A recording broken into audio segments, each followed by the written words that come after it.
Gotcha.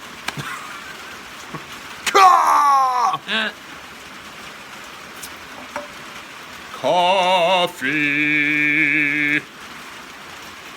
If I was a Gregorian monk, that is all I would sing.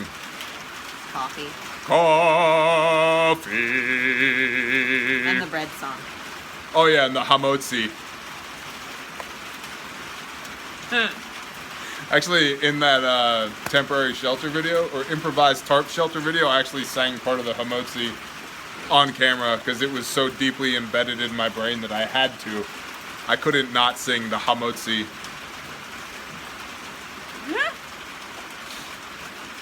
We give thanks to God for bread. It's like the best line ever.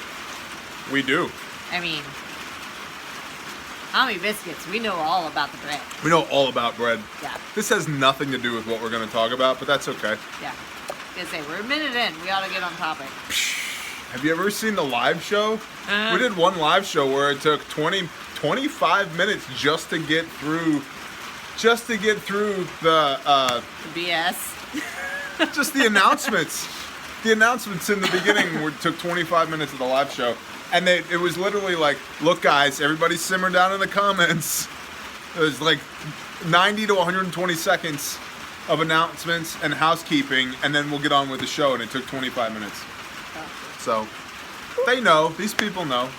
It's cool. There's 130 of them here, and only 10 of them watch the videos. So, whatever. Nah, just kidding. We love you guys. Or do we? No, we do. Should this be a Patreon or a YouTube video? I don't know. I was just going to ask you if it was Patreon or YouTube. Or maybe a sneak peek. Roll the dice. If you're on YouTube and you see this, and you're like, hey, I like that, Patreon. $1. $1. If you're on Patreon, you already know the deal. Right. And thank you. And thank you. And y'all bless you guys. You guys are awesome. You put coffee in my cup. Some of you literally, my laird and my lady. You said that and I wanted to be like, and make him pee. God makes me pee because he made my bladder this big. Right. Anyway, hamotzi mean haaretz. We give thanks to God for bread. Now you got it stuck in my song, in my head again. What we're going to talk about is kind of a conceptual riff on the video that we did earlier for YouTube, Matthew Goza, on homesteading. And I'm probably going to title that something a little clickbaity just to get people in, but something like our best homesteading advice or something like that. Yeah. So It was a good video. It is. Check it out. You guys will see it. Yeah. But it's a phrase and a concept. The first is a phrase. Apparently, it's the name of a podcast that I've not checked out, but I probably will now. And the phrase is hands and daylight. You got two things that aren't going to fail you. Your hands and daylight. Well, three. The Father who made your hands and brought daylight with his spoken word. But hands and daylight, right? That's the first thing. And the second thing is there's a difference between a hard life and hardship. And we were talking about this earlier inside. We're in the barn because it's raining and it's going to keep raining for like 40 days. So I built this big wooden ship. I'm trying to get all the unicorns and the T-Rexes to walk into it. They won't do it. Stop me if you've heard this one. But yeah, it's going to rain forever. What else is new? But the concept of a hard life versus hardship. We have a hard life by American standards. Some people have it much harder than we do. Most people do not. Right. It's important to note we chose this life. We love this life. I'm extremely enthusiastic about this kind of lifestyle. Right. But it requires more of us than certain lifestyles, most lifestyles would require of us. Right. It is a hard life. It is a hard life. That does not equate to hardship. No. We're not broke. We're not broken.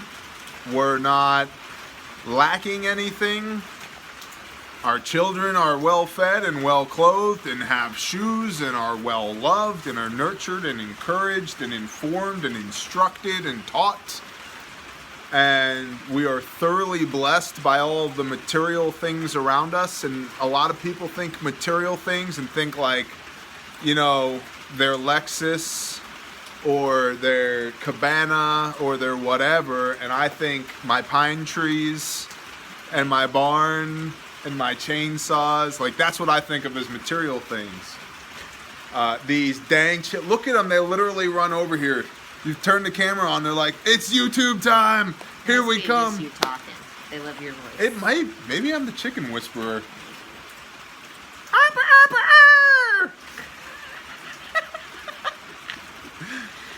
Don't put your Dave on. Good, they're running away now. Right, yeah. So, while we have what could be considered a hard life, I mean, let's be honest, we're sitting in a barn talking to a sideways iPhone in the rain. This is not hard. Like, this is enjoyable. Right. It's not hardship. And I think it's important that people understand the distinction between the two because it's a mindset perspective thing. Yeah. That whatever you're going through, the likelihood is that you're having a hard time, that you're not experiencing hardship.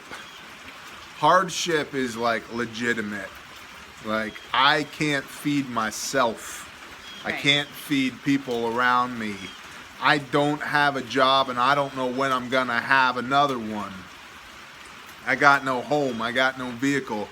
And I've been there. Right. Ditto. I've been there. I've experienced hardship, real hardship. Yeah.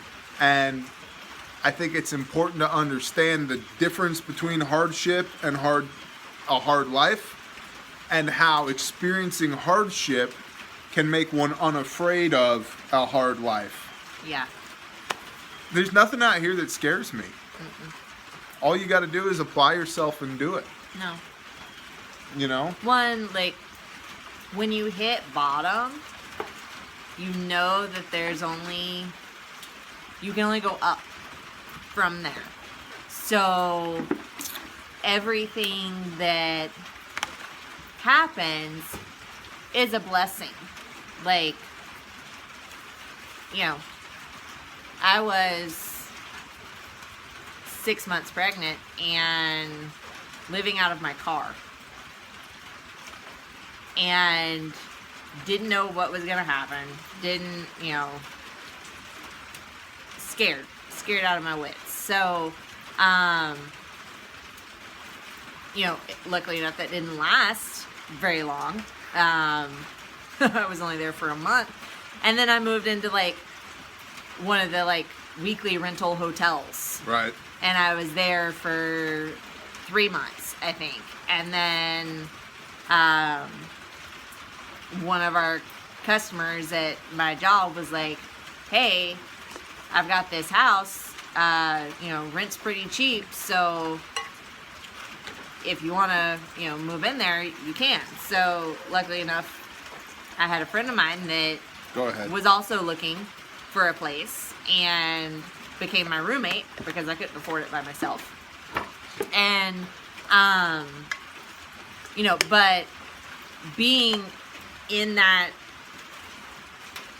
low, you know, what's going to happen with my life situation, you know, I still had a job, but the situation came about that where I was, I couldn't be anymore. And so that's a hardship. Like she said, losing your job, not knowing when food's going to be on the table. You know, but you also have to remember that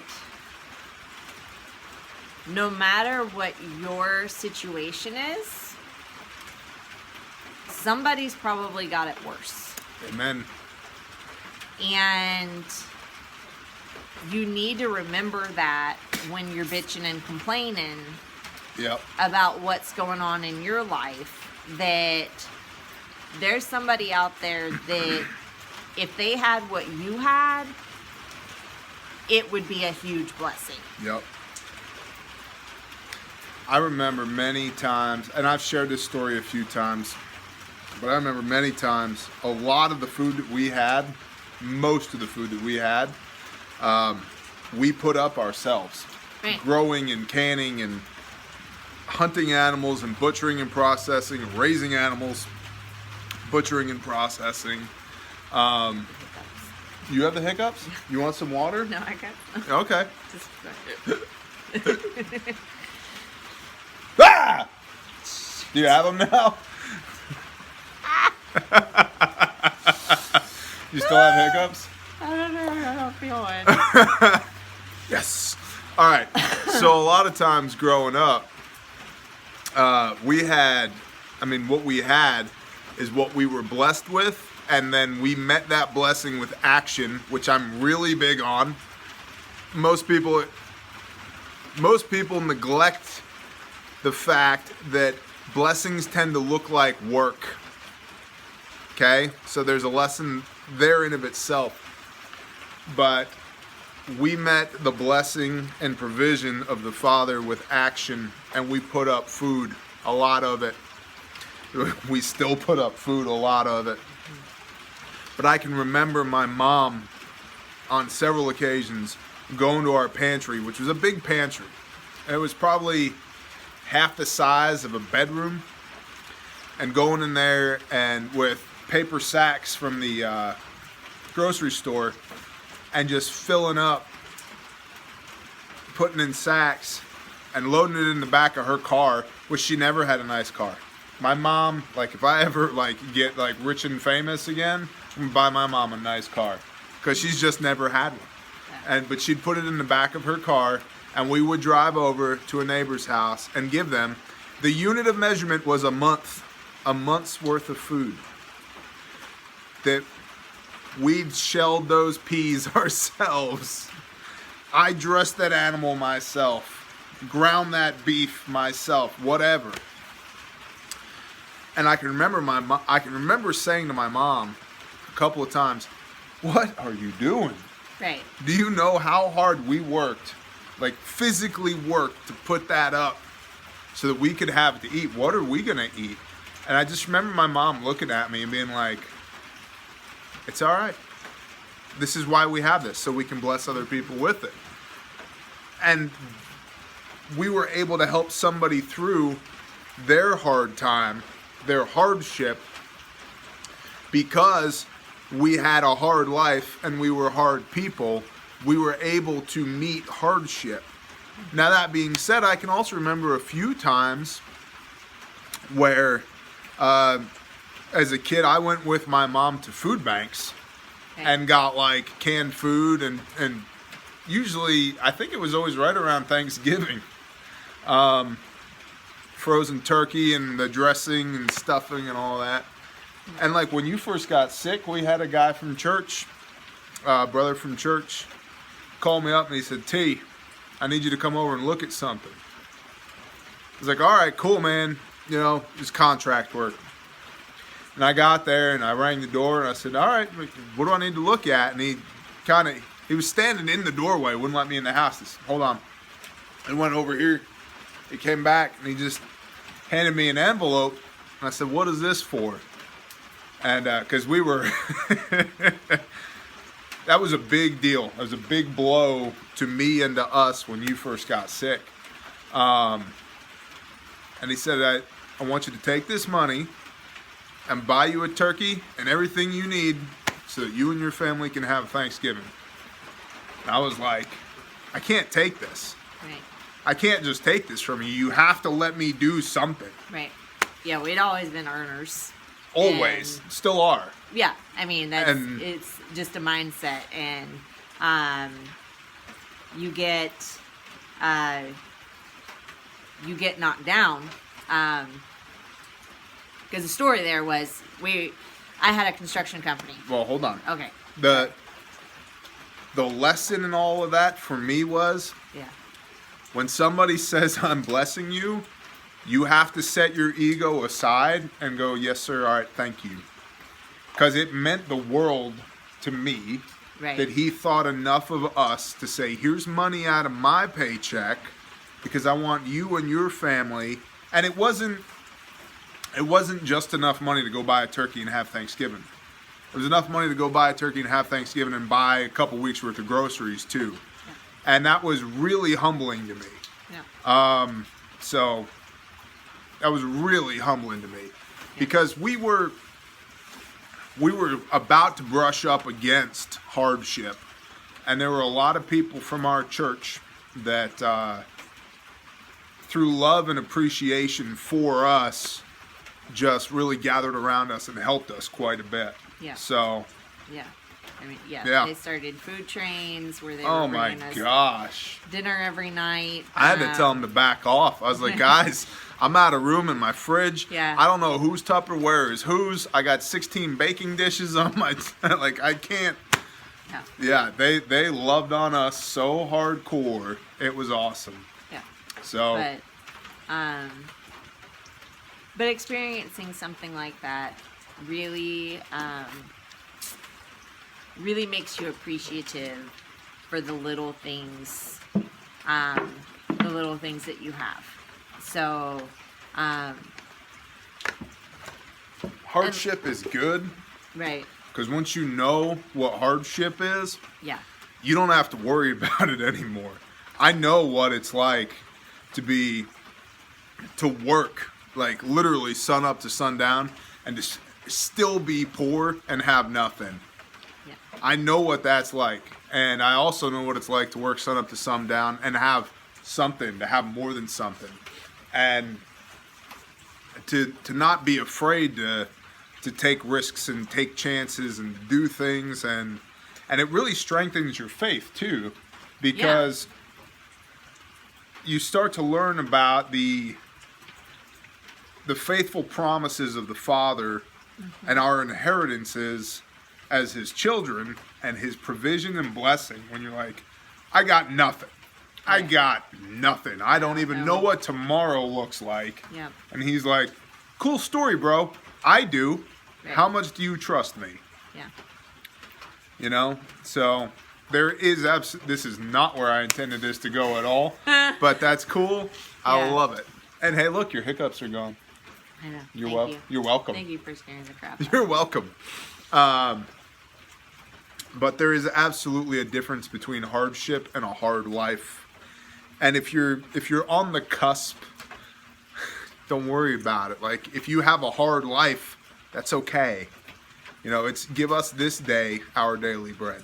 It's not give us this day our $300,000 in our IRA and our 401k.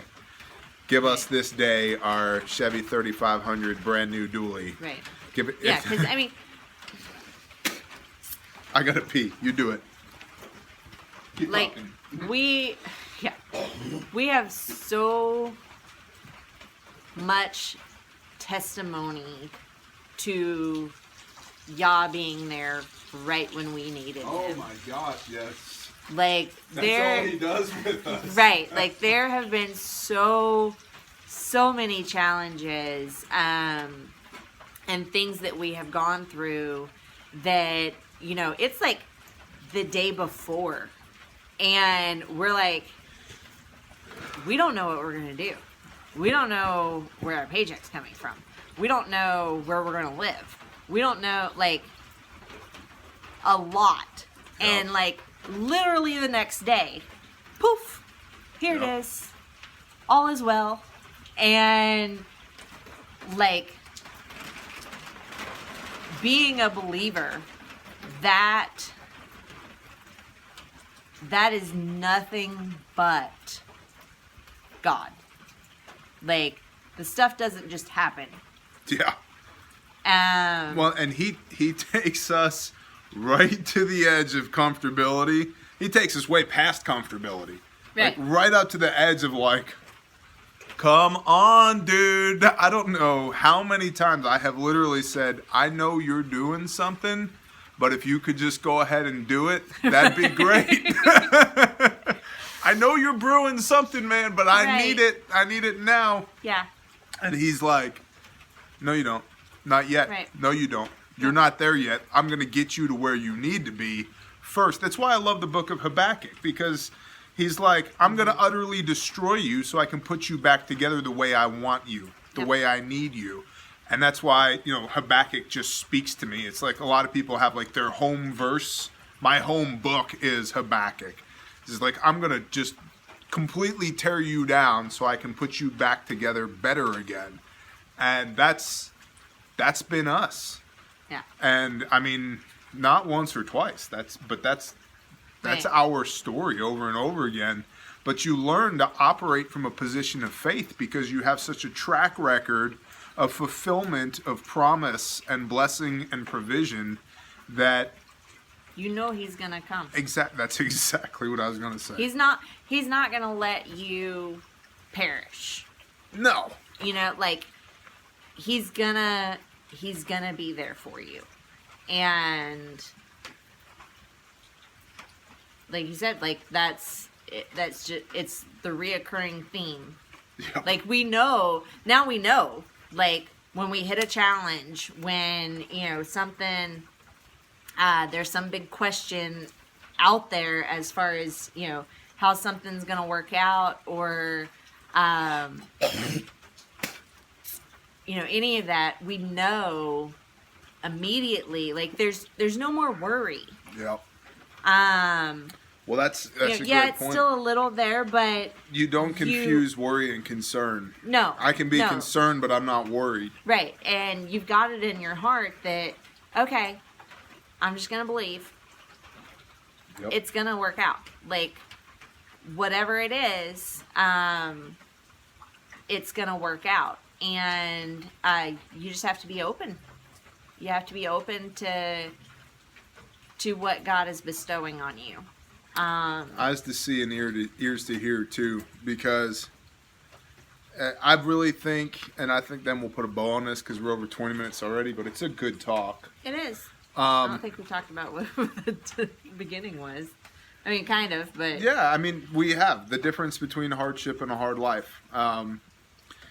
I think God speaks to us in languages we can understand unequivocally.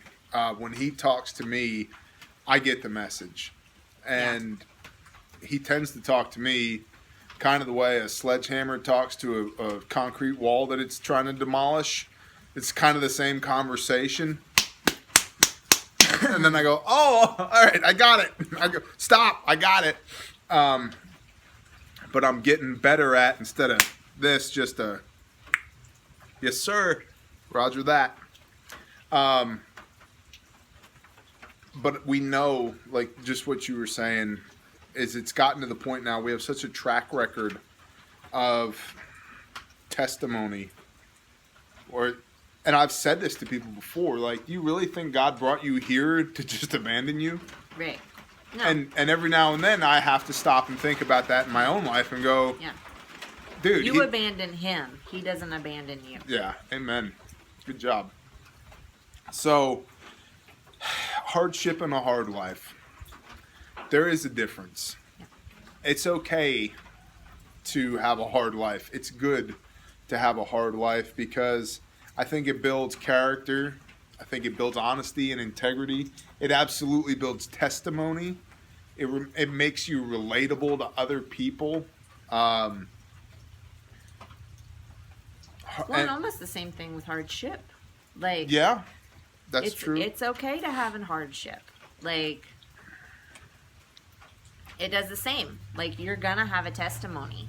You're gonna get through it. So it's really all mindset. It is. And perspective. Yeah, and how you perceive it. Yep. And how you respond to it. And response. Oh, woe is me, or Father, help me. Right. I can do all things through Christ who strengthens me. Yep. So. Yeah. Yeah, I think it is a lot of unresponses. Yep. Because, you know, there's a lot of victims out there. Like Amen. self-made victims, Yeah. not like... Legitimate victims. Right. And we are not that type of people. Something happens and it makes us stronger. We don't allow it to beat us. We're both fighters too. Oh, yeah. Like figuratively, but also Right. literally. Like, We are going to kick that problem's ass. I've had people. There's been a few people dumb enough to feel the need to threaten, and I'm like, you don't even get it. Right. Like, it's not even me, because I'll kill you if you pose a threat to me and my family. I'll just kill you. She'll hurt you first and then kill you. Like, funny turn we've taken here. Yes. But I will make you suffer. But yeah, we're both fighters. We've never, in the moments when we're not, those brief moments of weakness, it's good to have another fighter on your side, and just to remember where your focus is supposed to be, and what your mindset is supposed to be. And I think we've done a good job of illuminating the differences and the similarities of hardship and a hard life. Would you agree? I think so. You got anything to add?